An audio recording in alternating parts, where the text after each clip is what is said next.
Welcome to Upticks with Jake Falcon, founder and CEO of Falcon Wealth Advisors. In this podcast, we help high net worth individuals overcome financial complexities. We do this by enhancing financial literacy and discussing topics in a language free from industry jargon. Join us as we help explain exactly what having a solid financial plan means, as Jake draws from years of experience in helping hundreds of individuals get financially organized and focused on their goals. We hope you find Upticks educational, entertaining, and shareable. Now, on to the show. Welcome back to the show. This is episode 256, How to Invest in AI. Cory, thank you for joining back on the show. Jake, thank you for having me. I can't believe we haven't already done a show on AI. I know. Shame on us. I don't think we have, actually. I don't even know if we brought it up much at all, but if our viewers and our listeners have caught up on a current theme here, is that we want to make our show topics more relevant to everyday events that are happening, because those, frankly, Cory, are the questions that we get as our clients come in to review with you and myself and the rest of our financial planners. So we thought AI is a really hot topic. AI, if you don't know, stands for artificial intelligence, and it's kind of all the rage this year as far as the stock market's concerned and just technology in general. So today, you and I are going to talk about how to invest in AI. But before we do that, I want to thank our viewership and our audience. Our subscriber count continues to grow. If you're watching this on YouTube, a thumbs up would be greatly appreciated. If you're listening to this on Apple iTunes or Spotify, a 5-star rating is greatly appreciated. And if you want to write a review, feel free to do that as well. Also, Cory, I always like to start off our show with something new or personal that's happening in your life. Do you have anything that you want to share with the millions of potential viewers of today's episode? Yes, and I will report back next week how it goes. But Jake, as you know, and the audience of the show knows, I had an injury to my leg several months ago back in April, and I'm actually playing tennis this week in a few days for the first time in several months. So I'm hopeful that all will go smooth there, but I'm really excited to get back on the court. I've realized I've been pretty itchy and ready to kind of get back out there and play, and it's been several months. So we'll see how things hold up. Well, good luck. And I'm really happy that you're getting to get back out there to do something that's healthy, that you enjoy doing. Stretch, drink lots of water. And I know you're playing with Joe, so take it easy. Let him carry you a little bit. There's no reason you don't need to go out there and try to be the hero again, Cory. So I don't know if I'll ever play with Joe and he won't be carrying me. So yeah, he's pretty good. He is. He's pretty good. You know, I don't have much to report. I've been playing a good amount of golf, ups and downs. That's kind of how golf goes. Still reading The Bond King. It's a great book about Bill Gross. I've really been enjoying that. He was the head of PIMCO for many years. Just watching, normal shows. I haven't finished it yet because we lost power and cable and internet at my house with the horrible storm that blew through Kansas City. And I hope everybody's okay that's out there that's watching this. But did you watch the show Quarterback on Netflix? Have you watched it yet? No, I was actually going to start it this past weekend, but it turns out that my wife, Cassie, is interested in watching it when previously she told me she wasn't. So we're going to carve out some time to watch it together. It's really good. I think I'm 5 episodes in, so I won't spoil any of it. But it does follow 3 quarterbacks, Patrick Mahomes obviously being one of them. And it's been really good. It's behind the scenes look at their lives and what they go through and the work that they put in. And that's really what I've taken away so far. And I knew these guys were hard workers, but I mean, they bust it. They work really hard at it, and still sometimes it's not good enough. So it's pretty cool. I think you guys are going to really enjoy it. And that's cool that Cassie wants to watch it. Rachel did watch the first few episodes, but shame on me. I kind of didn't want to wait for her like you're waiting for Cassie. Yeah. So I said, hey, do you mind if I keep piling through these things? She's like, yeah, go ahead. So I could see the same thing happening in our household. So she enjoyed it, but I didn't think she wanted to allocate the time that I have to watch it. So it's really good. I'm looking forward to finishing that hopefully soon. All right. So for today's show, though, Cory, we want to talk about artificial intelligence. It's all the rage. It's a hot topic. And before we go into how to invest in it, I want to talk about what it really is, because some people probably hear it mentioned in the news or from their coworkers or their friends and family, but they don't really understand it. So I wanted to define it here, and I've got a definition pulled up. But basically, it refers to the field of computer science that focuses on creating systems or machines capable of performing tasks that normally require human intelligence. So AI encompasses various techniques and approaches, which we're going to go over, including machine learning, deep learning, natural language processing, computer vision, and more. Basically, the goal of AI, Cory, is to enable machines to simulate human-like cognitive abilities, such as learning, reasoning, problem solving, perception, and decision making, allowing them to perform complex tasks basically automatically or assist humans in performing these various tasks or these various types of domains. So before we go into the 4 broad categories, Cory, maybe you can throw out some, basically just broadly speaking, what are some AI softwares or machines that we're seeing out there more broadly in the market today?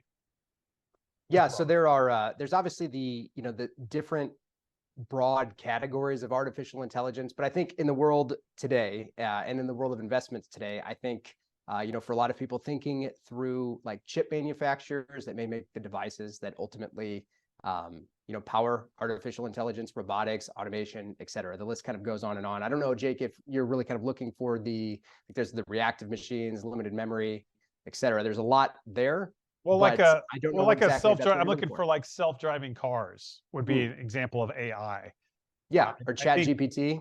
Chat GPT, which is a free app that you can go out there and download, and you can say, Chat GPT, I want you to write me a poem about Kansas City in the fall using 100 words. And it would literally, in a matter of seconds, Cory, it'll spit out a poem about Kansas City in the fall in 100 words. And so that's pretty crazy. So it's, the world of writing, blogs, and whatnot would be an example. I think Amazon probably uses it for a lot of their factories, right? So they have robots going and pulling items from the shelves as they get ready to ship it. So that's AI. Doesn't one of the companies at Walmart that uses drone technology is experimenting with drones delivering goods and serve goods, I guess, to people, like toilet paper? Right. Yep. Exactly. Assuming they can keep it stocked, unlike a few years ago. But in all reality, though, when it comes to that piece, you're exactly right. There's a bunch of different uses for it. I've seen a lot more artificial intelligence chatbots, for example. Like if you're trying to just communicate with somewhere you've ordered something from online, just as an example, there's more and more places that are learning to adopt AI to really try to handle a lot of those interactions, so there's not an individual person that has to do it. Yeah, and so it's a double-edged sword here. It's sad that I don't want to see human jobs taken away, but it's also could be really good in that it'll limit mistakes and some of the mundane tasks that humans are charged with. Hopefully that can be replaced by AI and humans can be used for more meaningful, creative work. So I don't think you're going to replace the human here. I don't want people to be scared by it, but I do think you have to be careful, because I think companies that try to use it too much, they run the risk of hurting their service or their product. So example, my cable went out and the stupid chatbot, Cory, was telling me, giving me a generic response. I didn't want that. So I type the chat and I tell them what's going on and it gives me some, generic reply. So I ended up still having to call the company and talk to a human to get actually some pretty good information. Even though the humans didn't have all the answers, the humans were able to dig and give me more of a specific answer than that chat bot was able to do. But the point of today's episode, Cory, is talking about investing in AI. And we're going to go into the more broad categories, like a little bit more of a definition.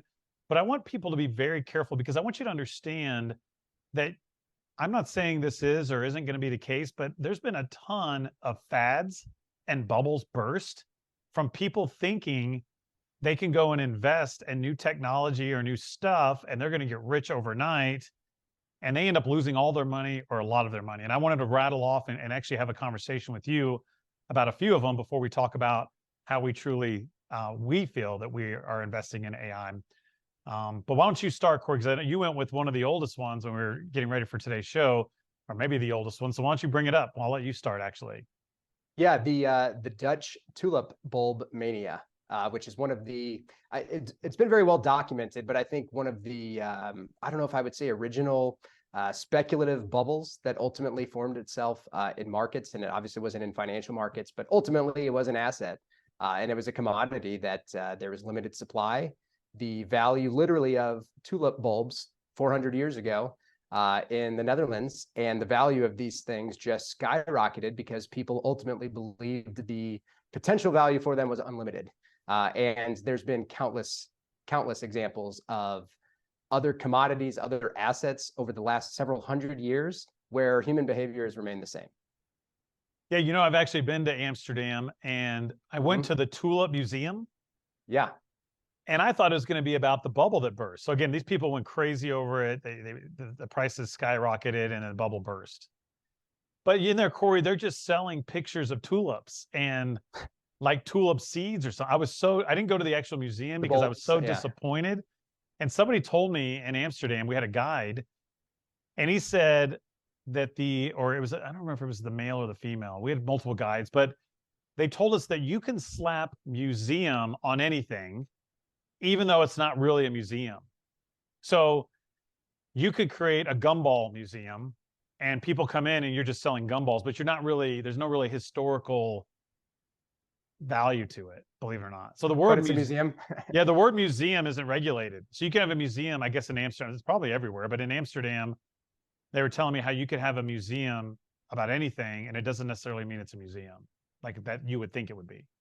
Interesting. So, yeah, so I was disappointed about that. So anyway, Tulip bubble. We've had Beanie Babies, even baseball cards. I've gone through their own cycles. You remember Pogs, Jake? Pogs. I had Pogs. So did I. Did you? Nice. No, those are less on the investing side, but again, like you talked about the hard assets. Now, from the investment side, if you remember 3D printers, Cory, and now again, 3D printers are still used today, but I think when they first started becoming mainstream, people thought that like we were all going to have them in our homes. And like, if you needed a fork, you would just print a fork. And these 3D printers would just, these companies would make all this money. And it didn't really work that way. Marijuana stocks, same thing, right? Pot isn't legal in America by the Fed. So those stocks have done horrible, right? So again, people thought, oh, weed's legal in Missouri now. I'm going to get rich. It's going to get legalized. I'm going to go buy a bunch of marijuana stocks. And it's done awful. So again, the point here is you don't want to get swept up in a fad. NFTs is another one, non-fungible tokens. Those are basically digital baseball cards or digital art. Blockchain technology. Yeah, it all went like this and down. So crypto, you could argue it's kind of a similar thing.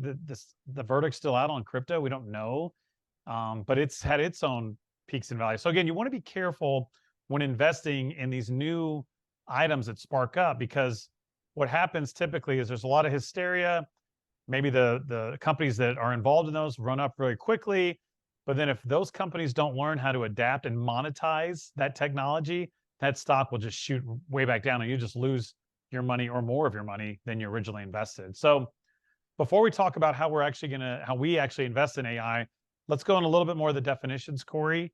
And I'll start off here with the 4 different types of AI. Number 1 is a reactive machine. So basically they set up with a predefined set of rules. There's no memory. They don't need to learn from their past experiences. They're basically like a calculator, right? That has a program that just basically does whatever the rules say, right? So it's this very structured, very rigid, but you can think of like an assembly line or something that's like, it just needs to do this over and over. And it doesn't need to actually think through events as they change. Obviously, if the conveyor belt messes up or something happens, I'm sure a human would have to go in there and fix it, but these would be just reactive machines that are running off rules. What's the second type of AI, Cory? It is limited memory AI, which is also known as, quote, learning from the past, unquote, where ultimately this type of artificial intelligence can retain and utilize past experiences to make decisions. And it can store and recall information, enabling them to react differently based on previous encounters or previous data.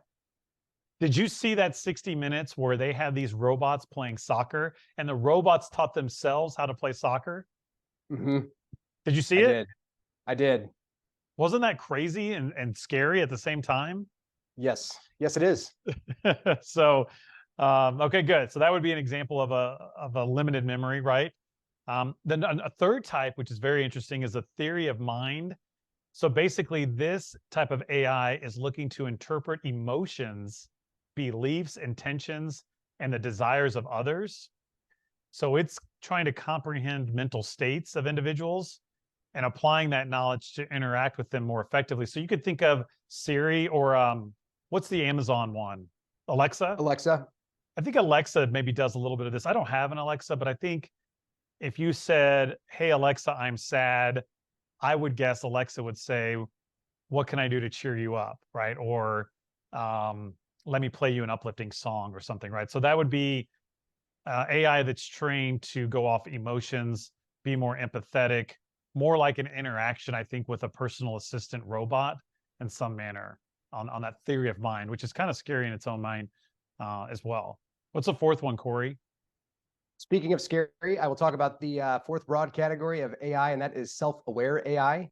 And for anyone else out there who might be a Terminator fan, I am and always have been, Jade. Skynet is the technology in Terminator, but the self-aware AI is the most advanced and hypothetical level of artificial intelligence, where self-aware AI would possess consciousness, like Jake, like you and I would, exhibiting traits such as self-perception, self-reflection, awareness of its own existence. So again, consciousness. And it would have a deep understanding of itself and its environment, allowing for more sophisticated decision-making and adaptability. Right. And this one doesn't really exist, but Correct. I think philosophers are debating it, if it's even possible and how far the technology is, but that would be scary. Was the Terminator self-aware? Yes. Yeah, That is Skynet scary. was the company that developed the technology, and it's got away from him and it became self-aware. Yeah, did you see Terminator? Obviously, you have Terminator. I like Terminator 2 a lot. I don't remember Terminator 1 that much. The first two are great, but the second one is really good. There's a third? Yeah, I think there's a bunch now. I think they've continued making them. I have no clue actually how many of them there are now, but I remember the third, and since then I know they've made a lot more. Is the third better than the second? Two. No. Okay. I think the second's the best one, personally. Second was, yeah, I remember the second one. I feel like I've watched the second one a lot, and it was a good movie, really good movie. Okay. AI. So to bring it back into the investing part of it now. So there's 3 out of the 4 that exist. And so there's several ways you can do this. One would be to invest directly in the company that is involved with creating the technology. So literally, like you said, almost the chip manufacturer or the software engineering firm. Typically, a lot of these are still in startup mode. If they're not publicly traded, it might be through private equity or some other unique way to get access. Normally, these come with potential high returns and potential big losses. So it's very risky. It'd be similar to investing directly in a marijuana stock, right? So you could invest directly in an AI company. Now, we don't believe this is any value for us to do this for our clients at Falcon Wealth Advisors, because that is far too speculative. And Cory, we've got a great team at Falcon Wealth Advisors. We have a charter financial analyst in Connor. We've got 2 people in Matthew and Abby in our investment management group that are also researching the markets.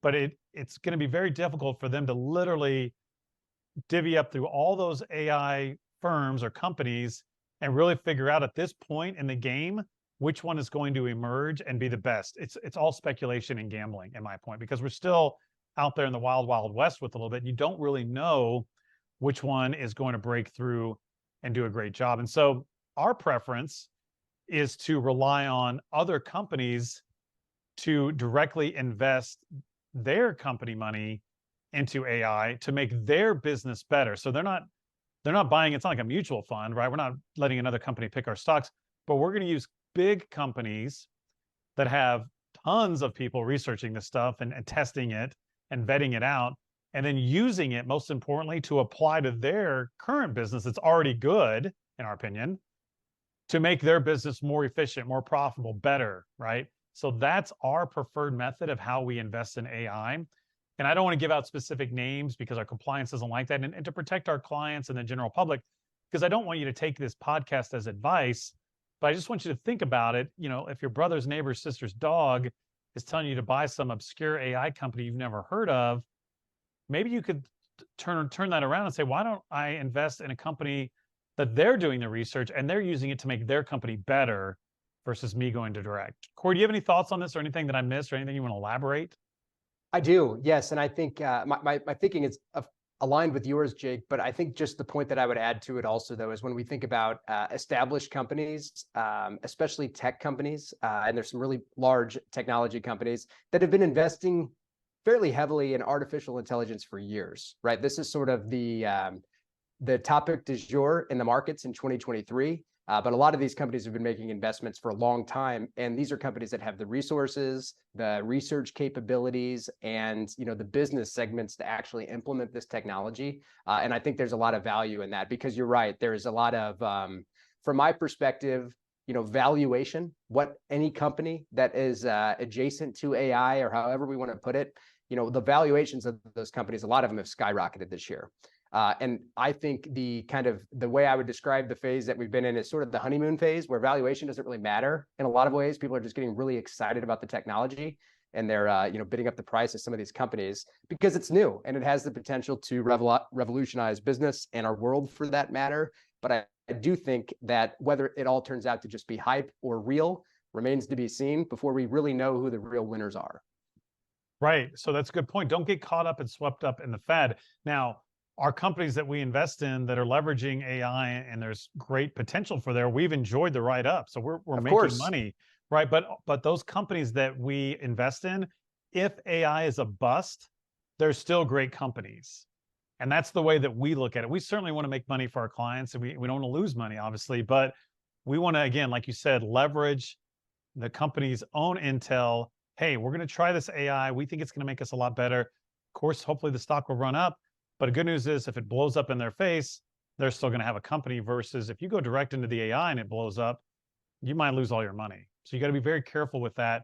I don't think AI is a fad, but I don't know which companies are going to prevail. And I don't even know, well, nobody does, which companies are going to best leverage it, right? It could be banks use AI the best. It could be other technology companies. It could be the people that make soap, right? They could figure out a way to use AI and they can crank out soap and make it a lot cheaper, make it a lot quicker, make it a lot better, and their stock shoots up. So there's so many different ways, like you said, but it's still early. But we are looking at that very much so when we're investing for our clients, and it's exciting. Like you said, it could be revolutionary for society, and it also could be horrible. But we'll see. Hopefully it's not, but right. We'll see. Self-driving cars have been a thing for a long time now, relative, and they still haven't figured it out. So, right. And self-driving cars really aren't a thing. I think, on the highway, you can kind of use it a little bit, but I wouldn't fully trust my car to drive itself. Would you? Would you get in a car that drove itself? No. No, I wouldn't. I would get in the car, but I wouldn't let the car drive me on its own. Right. How about that? Right. And there very well may be a day when that happens, when like Uber and taxi drivers and all that stuff are all automated. And as long as it's safe and productive for society, that'd be awesome. I'm not saying it's not going to happen. I'm saying that even though this technology is getting advanced very quickly, it still takes a while to implement it.